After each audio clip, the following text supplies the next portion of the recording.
अस्सलाम वालेकुम। आज की हमारी वीडियो पीआरपी थेरापी के बारे में है, यानी प्लेटलेट रिच प्लाज्मा थेरापी। इसके बारे में तो पीआरपी कई जो मसाइल हैं स्किन के उनमें इस्तेमाल होती है।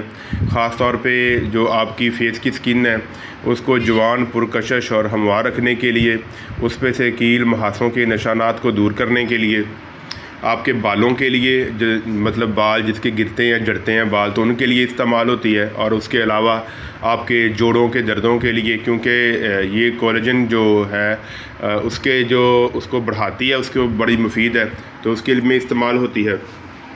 तो पीआरपी जो थेरापी है प्लेटलेट से भरपूर प्लाज्मा इसे कहते हैं। बालों के झड़ने के लिए 3 मराहल पर मुश्तमिल एक तिब्बी इलाज है, जिसमें उसी शख्स का खून निकाला जाता है जो मरीज़ होता है, और उसको उसी पर जो प्रोसेस है वो किया जाता है। और फिर उसको एक सिरिंज की मदद से, छोटी जो बीडी की सिरिंज होती है, इंसुलिन नीडल होती है वो वाली, उसे सर में, खोपड़ी में या मुंह, फेस के ऊपर या जोड़ों में, उसके साथ उसको इस जो प्लाज्मा है उसको लगाया जाता है, जो प्लेटलेट से भरपूर प्लाज्मा है। तो डॉक्टर्स के मुताबिक पीआरपी इंजेक्शन कुदरती बालों की नशोनुमा को मुतहर्रिक करते हैं और बालों के फॉलिकल को खून की फराहमी में इजाफा करके और बालों की शाफ्ट की मोटाई को बढ़ाकर इसे बरकरार रखते हैं। बाद औक़ात इस तरीक़ाकार को बालों के झड़ने के दीगर तरीक़ों या अद्वियात के साथ मिलाकर भी इस्तेमाल किया जाता है। पीआरपी बालों के गिरने का एक मौसर इलाज है। इस नुक्ते पर ताहाल काफ़ी तहकीकात नहीं हुई, ताहम पीआरपी थेरापी 1980 की दहाई से इस्तेमाल हो रही है। ये ज़ख्मी टेंडन्स, लेगामेंट्स और पट्ठों को ठीक करने जैसे मसाइल के लिए भी इसे इस्तेमाल किया जाता है। पीआरपी थेरापी का जो अमल है ये 3 स्टेजेस पर किया जाता है। ज़्यादातर पीआरपी में 4 से 6 हफ्तों के अलावा 3 इलाज दरकार होते हैं। हर 4 से 6 माह के बाद इसकी एक मेंटेनेंस ट्रीटमेंट या बूस्टर डोज वो लगाई जाती है। पहले मरहले में आपका खून निकाला जाता है। आमतौर पर आपके बाजू से एक जो निकाला जाता है खून तकरीबन 20 ml। फिर इसको सेंट्रीफ्यूज में डाला जाता है और सेंट्रीफ्यूज में इसमें से मुख्तलिफ कसाफ़तें जो हैं और उनको अलग किया जाता है, और ये तमाम जो लिक्विड हैं ये मुख्तलिफ हिस्सों में तकसीम हो जाते हैं। आमतौर पर ये लिक्विड 3 हिस्सों में तकसीम होता है, जिसमें एक RBCs नीचे बैठ जाते हैं, एक नाकस प्लाज्मा होता है वो उसके ऊपर होता है, और प्लेटलेट से भरपूर प्लाज्मा उसको अलग कर लिया जाता है। और दूसरे मरहले में सेंट्रीफ्यूज में 10 मिनट के बाद आपका खून 3 तहों में शामिल हो जाता है, जो मैं आपको बता चुका हूँ। और तीसरे मरहले में जो प्लेटलेट से भरपूर प्लाज्मा है उसको सिरिंज में भर लिया जाता है, और फिर खोपड़ी के सर के जो स्किन है उसमें या मुंह के ऊपर या जोड़ों में फिर उसको इंजेक्शन की मदद से इस प्लाज्मा को लगाया जाता है, जहां बालों की नशोनुमा या स्किन को रेजुविनेट करने की ज़रूरत होती है, या रिंकल्स होते हैं, झुर्रियाँ पड़ जाती हैं, या निशानात होते हैं कील मुहासों के, तो मुंह के ऊपर इस तरह से लगाया जाता है।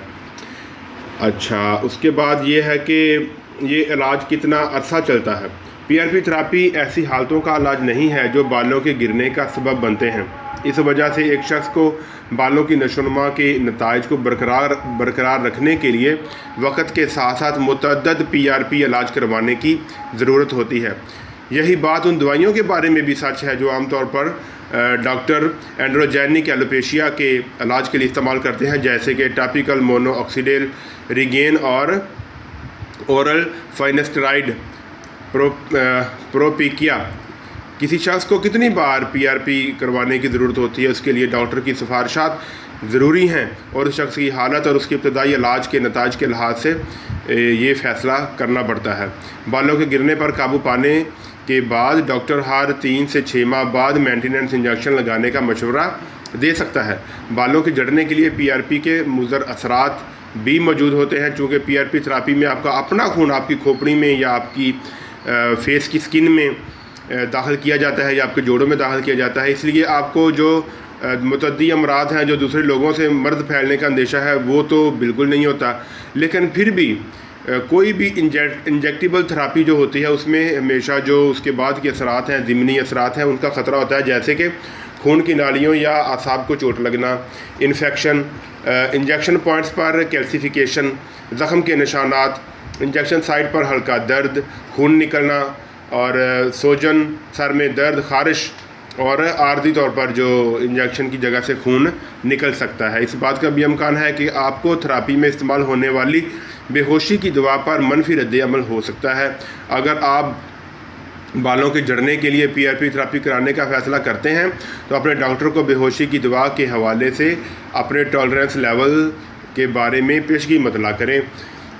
अच्छा, ये जो एनेस्थीसिया का मैंने बताया, ये फेस वालों के मरीज़ों के लिए भी वही है, क्योंकि उसमें आपके प्लाज्मा में हल्की मिकदार में जो एनेस्थीसिया जो होता है वो शामिल किया जाता है। बालों के गिरने के लिए PRP थेरापी के इस्तेमाल के ख़तरनाक नताइज क्या हो सकते हैं? तरीक़ाकार से पहले अपने मुआलिज को तमाम अद्वियात बशमूल उन सप्लीमेंट, वैसे तो कोई ख़तरनाक इसके असरात नहीं होते, लेकिन आप जो अद्वियात पहले से इस्तेमाल कर रहे हैं, सप्लीमेंट्स और जड़ी बूटियाँ जो आप इस्तेमाल कर रहे हैं, उसकी इतला देना ज़रूरी है। जब आप इब्तदाई मुशावरत के लिए जाते हैं तो बहुत से माहिरीन आपको बालों के गिरने के लिए PRP थेरापी इस्तेमाल करने के ख़िलाफ़ भी तजवीज़ दे सकते हैं। जैसे अगर आप खून पतला करने वाली अद्वियात का इस्तेमाल कर रहे हैं, या बहुत ज़्यादा सिगरेट नोशी करते हैं, या आप शराब या मनशियात के गलत इस्तेमाल की जो है वो एक हिस्ट्री रखते हैं, तो आपको इलाज के लिए मुस्तरद भी किया जा सकता है और आपका इलाज नहीं किया जाएगा। अगर आप इन अमराज की तशख़ीस हुई है, जैसे कि शदीद या पुराना कोई इन्फेक्शन, कैंसर, दायमी जिगर की बीमारी, और स्किन की कोई ज़्यादा पुरानी बीमारी, और हीमोडायनामिक अदम इस्तेहकाम, हाइपोफाइब्रोजेनीमिया, मेटाबॉलिक ख़राबी, प्लेटलेट डिसफंक्शन सिंड्रोम, निज़ामाती ख़राबी, सेप्सिस, और जो कम प्लेटलेट्स काउंट हैं, थायराइड की बीमारी, ऐसी हालतों में आपका इलाज के लिए आपको रिजेक्ट किया जा सकता है, क्योंकि इससे आपके जो मुज़र असरात हैं आपके ऊपर वो ज़्यादा हो सकते हैं। मैं उम्मीद करता हूं कि PRP थेरापी के बारे में बनाई गई मेरी ये वीडियो आपको पसंद आई होगी, और भी मेरी वीडियोस देखने के लिए चैनल को ज़रूर सब्सक्राइब कर लें, और जो दूसरे नाज़रीन हैं टिकटॉक के, स्नैक के, फेसबुक के, वो फॉलो कर लें, और अपनी वीडियोस को अपने अजीज़ों दोस्तों के साथ भी शेयर करें, ताकि हो सकता है उनका भी फ़ायदा हो जाए। अपने प्यारों का ख्याल रखें। आपका बहुत शुक्रिया।